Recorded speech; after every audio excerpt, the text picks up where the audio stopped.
if you see that you have an empty calendar, most people assume that if someone asks you for that time, it's therefore theirs. And it's only not theirs when someone else has claimed it, which means that your time only belongs to other people. And then you're surprised by the fact that your investment of time has yielded nothing for you when you've given the only and most valuable asset that you have to everyone else, who often give a very poor return on it for you. And so in the beginning, if you don't have money, the only thing you have is time.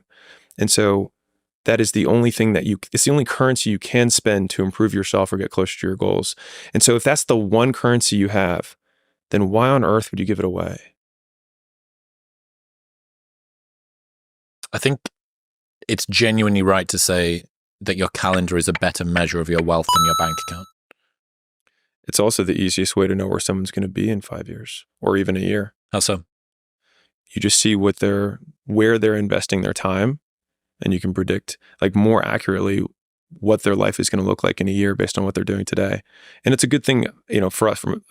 It's hard for me not to put the business stuff into it, but a reminder that the life that I'm living today is a result of the work that I did 6 and 12 months ago. And so if you were to look at my calendar 6 and 12 months ago, then you might extrapolate out to what I'm doing today. But just like people want the immediate reward, they also see their current condition as a result of the behavior they're doing today, it's not at all.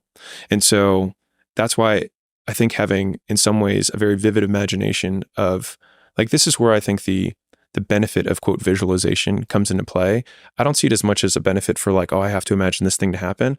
But I think it's more powerful to think, I'm doing this thing today and I'm imagining it happening. So it's an approximation of the feedback loop that you want to have. And so it helps you substitute and get through the period where nothing's actually happening. This is, it was so cool to learn this. Going to the gym is one of the very few pursuits that you can do where in the act of doing the thing, you get a brief window into what it will be like if you continue to do the thing. Yeah. If I go on Duolingo and try to learn Spanish, I don't briefly become much better at Spanish, like where I'm going to be at in 6 months or 12 months time. But if I go to the gym and get a pump on, I go, hey, that's me, hopefully, flat in 9 months time. Like how I look now at the end of the session is where I want to be toward the end of this year. And that reinforcement loop is so good. I genuinely think no one's spoken about this. The pump preview. Yeah.